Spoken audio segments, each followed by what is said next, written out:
28 in that extended context about husbands, love your wives, and as Christ nourishes the church. Titus 2, 3 through 5. Teach the older women, teach the younger women to love their husbands, to love their children. It's interesting that there's a different word used for love, although it's translated the same in our English versions, in Titus 2, 3, and 5. The first one, love your husbands, means to be affectionate toward.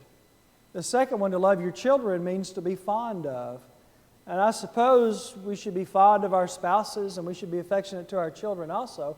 But the Holy Spirit chose to use that word for those relationships. So be affectionate toward your spouse. And you certainly don't want someone else who's tempting your spouse to be more affectionate to them than you are.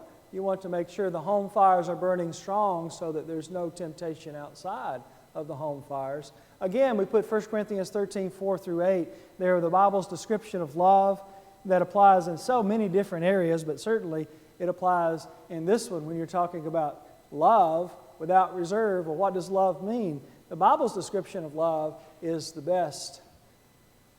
What about this one? More practical, I suppose. What made your marriage go the distance? Resist worldliness. Don't trust in physical things. I was listening to Warren Buffett yesterday on the way back from speaking, and they talk about financial advice. I found that living in, the cars we're driving, the clothes that we're wearing, the places that we can afford to go, and so forth. And so even in our lifetime, that has gone up in our ability to have discretionary income. Now with that comes a spiritual danger. It's easier to be a Christian if you're poor financially. It just is. Because when you're poor, you realize, I almost said you're more reliant on God, but that's not true. The rich are just as reliant on God as the poor, they just don't know it. But the poor know it, and they're humble, and they work hard, and they don't have as many temptations, at least the same temptations, because they don't have as much discretionary time and they don't have the same mindset that one would have. But really, we don't see ourselves as rich perhaps, but aren't we there? I mean, the poorest among us, how would they compare to anybody that lives, practically anybody that lives on the continent that's below us or across from us? In Africa, India, China, all the countries of South America and Central America.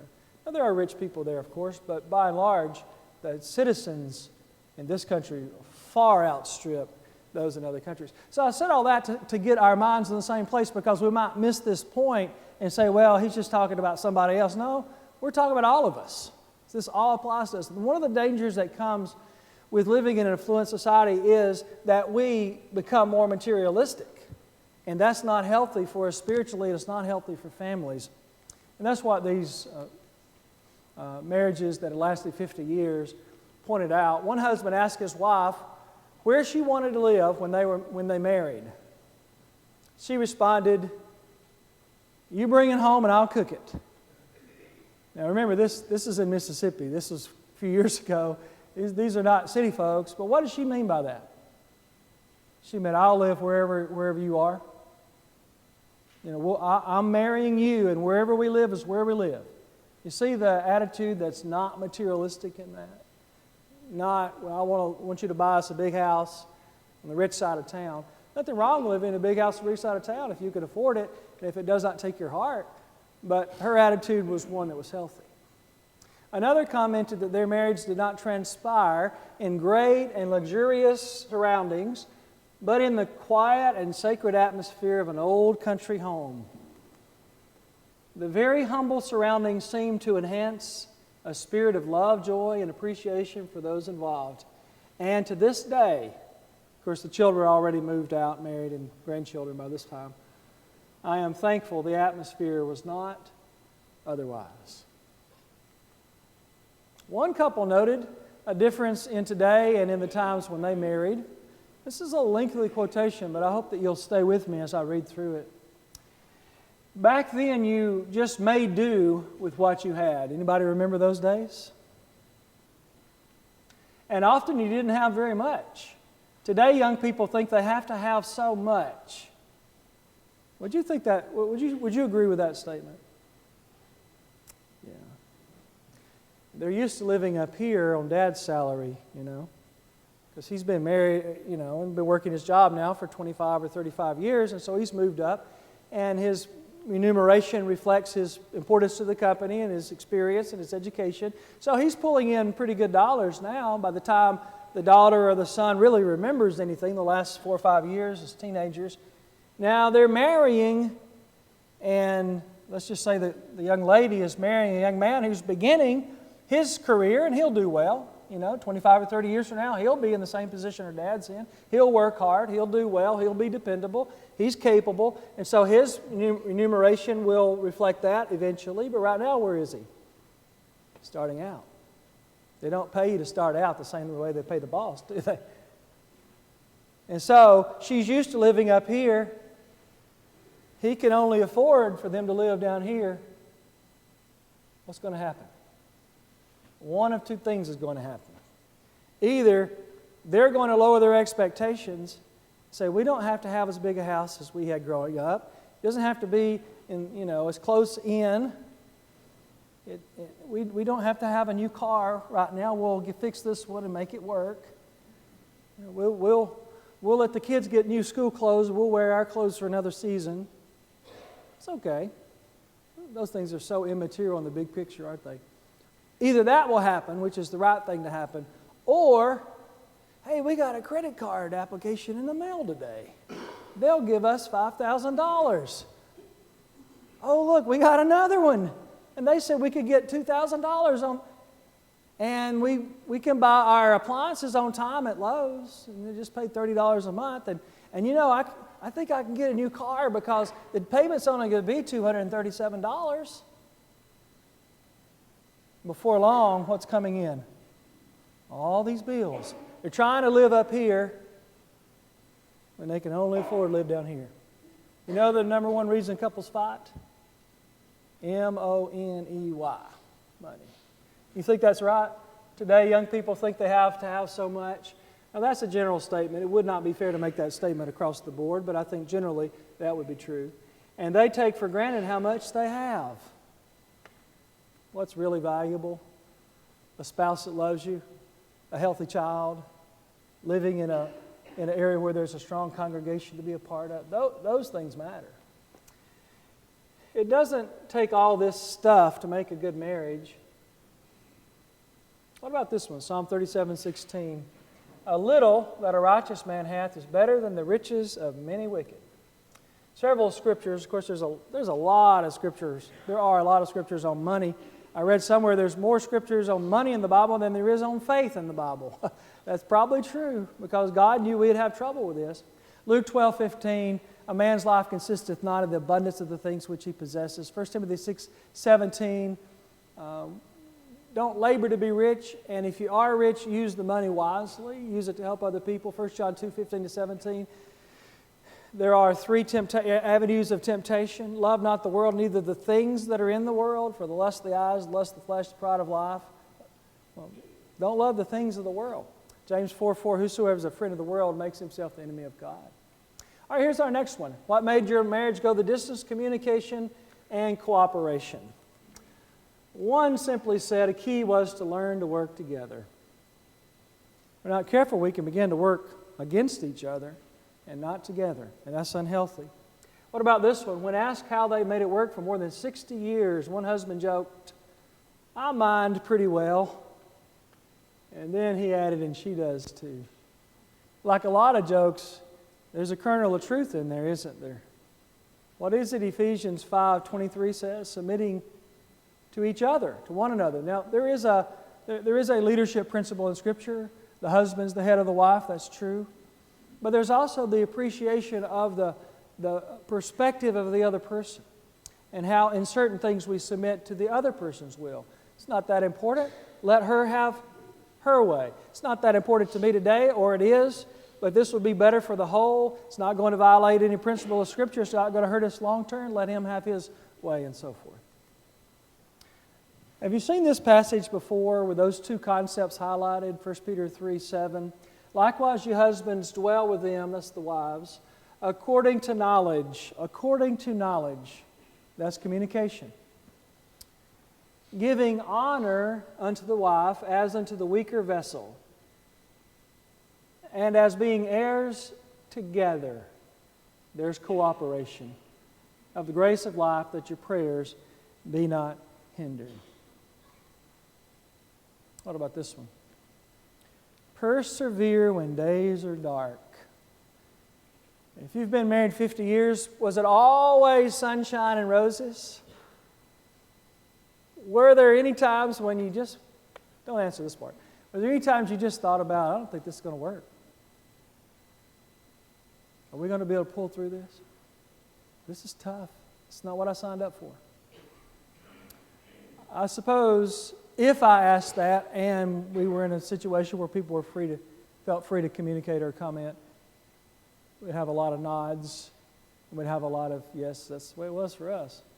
But we stuck it out. Are you glad you stuck it out? It would be 100% yes. Well, look, notice these quotations. The first advice one couple had for young people was, you have to live one day at a time. You can't let things bother you. Let it roll off. Give and take. Easier for some personality types than others, but it's healthy advice. Another said, many enter into marriage as a frivolous thing. This doesn't work out, I'll find somebody else. I preached yesterday to young people. This is really neat. Over the Curry Church of Christ in Jasper, Alabama, got the high school and had young people from all over. It's a good crowd. Sitting on I preached on the basketball court to the young people that were in the bleachers. And it was pretty neat. And they had other teachers.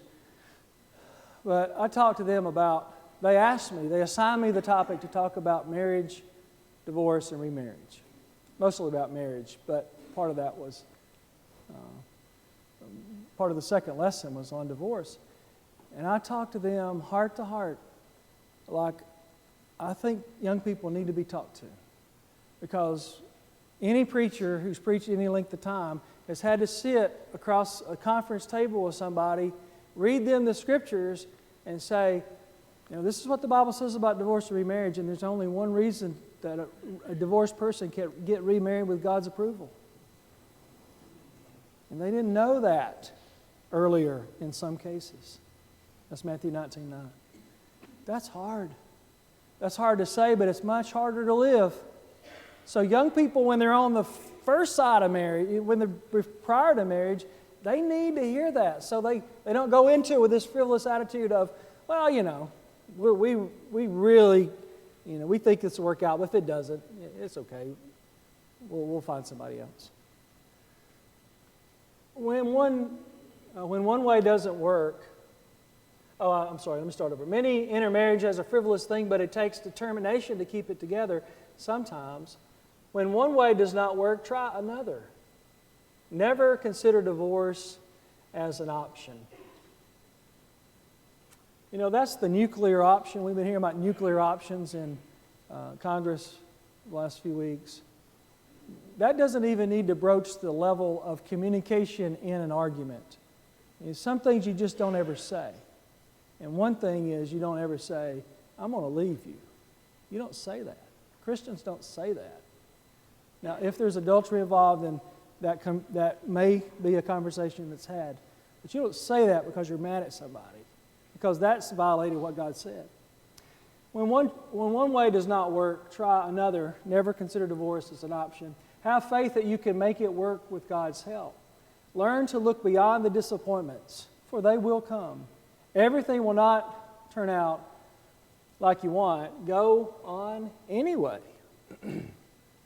Galatians 6:9, be not weary in well-doing, for in due season we shall reap if we faint not. That's not a marriage verse, but it applies across the board, and it certainly fits in this area. Now, what about this one? Spend time together. I'm going to save Tell you what, I'm going to go through this real fast, and I'm going to give you a chance to talk the last 10 minutes. One couple said, an important part of our marriage has been spending time together. Whatever one wanted to do, the other would go along with it. We both learned to like things along the way. Another family said, we shared a love of the grand old songs of Zion and singing. People who find time to read to their children reap fruitful results, but such is even more profitable when kindred voices are blended together, singing in harmony and in a peaceful setting. Our family circle became a very desirable pastime. The precious sentiments of the hymnals likewise inherently became an intricate part of our family gatherings. Cleave, Genesis 2:24, that implies being together. Dwell with them, that's togetherness, 1 Peter 3:7, Deuteronomy 24:5. In the Old Covenant, when a young couple married, he was not to be taken into military service or into business where it would require him to be away from her for 1 year. So the marriage would have time to gel. One couple said, spend time physically working together. Work in the yard, garden, and house. This builds a strong marriage. Working side by side with those of the opposite sex in the workplace has caused many separations. Spend time with your mate. See, that time factor can work against you, but it also can work for you. Another said, we enjoyed watching baseball together and going to church. Two of the couples mentioned they enjoyed camping together. And then the last one, faith in God's plan for the family. And I'm just going to put this, just one quotation here. One lady said, one sister said, she said she had a good job with the state before their first child came along. And she said, I could have gone back. She stopped to have a child. And we had a few more things, but I decided to stay home with my children. Did you ever regret it? And now this is looking back. She says, no, I wouldn't take anything in the world for it. Those scriptures, Ephesians 5:25-33, 1 Timothy 5:14, Titus 2:4-5, talk about the roles that we play in our marriages. I'll leave those up there, but now we have a few minutes. I'll give you opportunity. Anybody feel comfortable just reading what you wrote, or you just want to say what worked, what advice you would have for young couples today? Yeah, Edith over here, and then I'll come back over here. I heard somebody.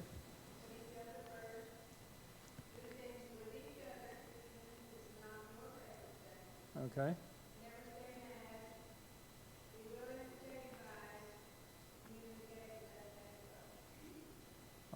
Some of the same ideas, but a little different, worded a little different. For those who are watching and those who are listening later, she said, do things even if it's not what you like to do. Don't stay mad. That's the 2 I got. Maybe it's about 4 more, but all of them along the same lines of spending time and working through things. Very good. Somebody else. I think there's somebody over here. Yes, Tammy.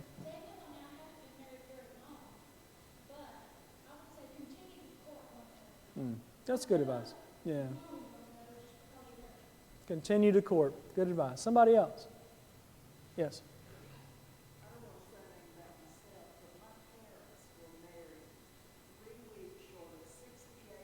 Isn't that wonderful?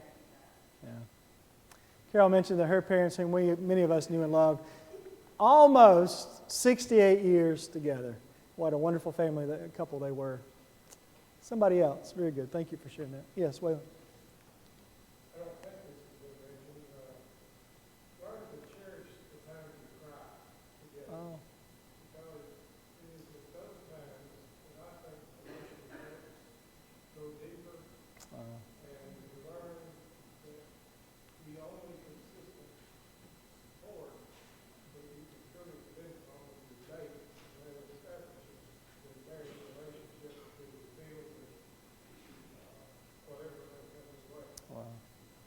Great insight. For the benefit of those who aren't in the room or might not have heard it, I'll sum it up by saying, he said, cherish the times you cry together, because that makes your relationship go deeper and shows you can trust in each other and builds that part of the relationship. Very good. Thank you. Somebody else. Ken, and then over here to Shirley. I've not been married to Mary Helen long as a lot of people in here, but one of the things I've learned is I remember what it was like when I lived by myself. I've always tried to thank God every day for sending her my way, because just that What a great sentiment. I'll never take them for granted. Never take them for granted. And it reminded me of Genesis 2:18. It's not good that a man to be alone. And Ken said that he remembers what it felt like before he was married, and he cherishes every day with Mary Helen. I think that's a beautiful sentiment. Shirley, be best friends. Great advice. Yes, Eric? Love people and not things. Absolutely. And what's going to last? The things? No. Somebody else will live in that house 100 years from now, if it's still here. That car, you're going to wear it out. It may last 5 years or something. Clothes, either they'll wear out or you won't want to wear them because nobody will think they're in style. But the relationships are what lasts. That's good advice. Yes.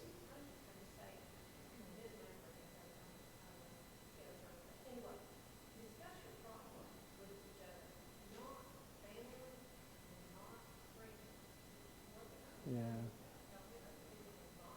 Oh, yeah. Great advice. She said, work through your problems with each other. Don't talk to your family and friends about them. Work with each other. They're your problems. Don't enlarge that circle. Yes. Radford. Did you raise your hand or am I calling you? Okay, go ahead.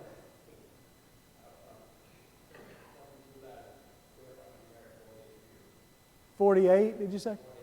48 years in July.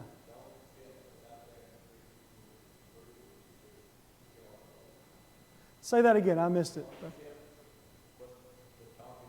Okay. Okay. All right. So don't listen to gossip about your spouse. Trust in them. That's what you're saying? Very good. Yes, sir.